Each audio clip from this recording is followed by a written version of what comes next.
one thing that's missing in us is just that natural instinct and accomplishment. When you provide yourself shelter, when you actually make fire, these very things that you think are simple, but they're actually very hard, it is the most rewarding feeling. And I remember when I was there, I actually made fire from nothing from the first time. And I was like, wait, can I cuss here? Yeah. Okay. Go for it. I was like, you should hear me. I was like, fuck Everest. This is the best thing I've ever done. Really? I just made fire. That I made felt fire. better. Yeah, and I that's was like, cool. and we just had this big talk where I'm like, if we were taking kids into nature more, and we were talking about this earlier, that was my therapy. As a kid with learning disabilities, I felt so much shame and embarrassment. The outdoors is what built my confidence because I could be myself and I could accomplish things. And it was just so simplistic, but it's so fulfilling. And that is something I think is missing in so many people's lives. The outdoors does help balance you out and brings you back to where we're naturally supposed to be mentally. And so, yeah, it's been any of these expeditions I do, it's addictive in a way where I cannot wait to go and be, and now it is hard to get off grid like you're talking about, but I want to go be in a tent. I love my sleeping bag. I love just having to worry about survival, taking care of myself, getting sleep, getting to the next point, taking care of my health, chatting with like-minded people. But it's life is broken down into like 5 main components, and all the rest, you don't have to worry about all the other stuff. And nothing feels better. And I feel more myself than any place else than on expedition. I love it. It's healing. I couldn't agree with you more. I mean, 1,000%. That's why I hunt. That's why I live here. Yeah. That's why I'm never leaving here. Yes.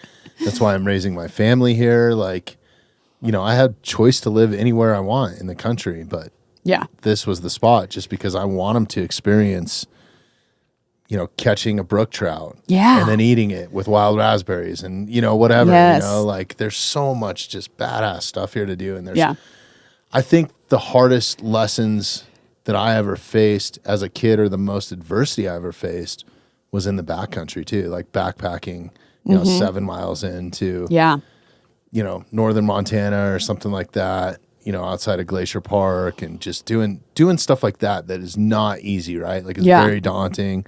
It's a little bit of traversing. And I remember being on the side of a trail at I think I was maybe 8 years old, I want to go home. And they're like, dude, we just made it to the top. It's just as far to where we're going as it is to go home. You did it. Just get your ass up and keep hiking, kind of mentality. Yeah. In the nicest way. Yes. But that is what builds your resilience and your grit. And then that carries on through your life.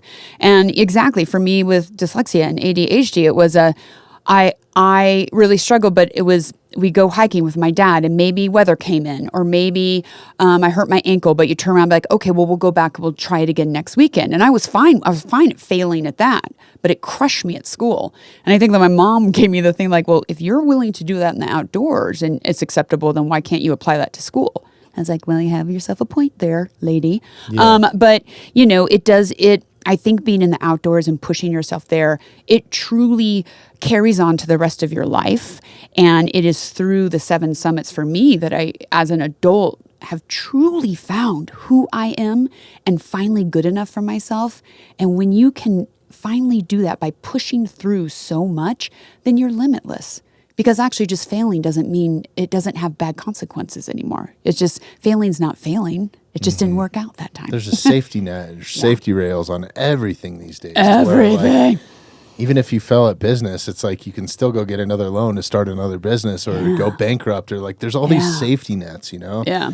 In nature, if you fail, it doesn't care if you know how to read or write. It doesn't care if you can't read well out loud. It doesn't care if your car payment's paid. It is relentless. And unless you've spent any time at a super high elevation where the elements get crazy, I think lightning strikes are the number one killer, right? For probably backcountry hunters or falling. Yeah. Those are the two main killers. It's not, everybody thinks about predators and mountain lion attacks or bears. Animals want nothing to do with you.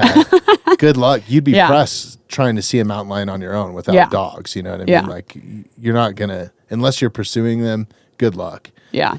But yeah, it's always, it just doesn't care. I think that's all what it cares I love about. It just cares if you get back up or not. Like if you Right. just try again, that's all it cares. Yeah. Just are you tough enough? Are you going to try it again? And that's all it cares about. That's your only option.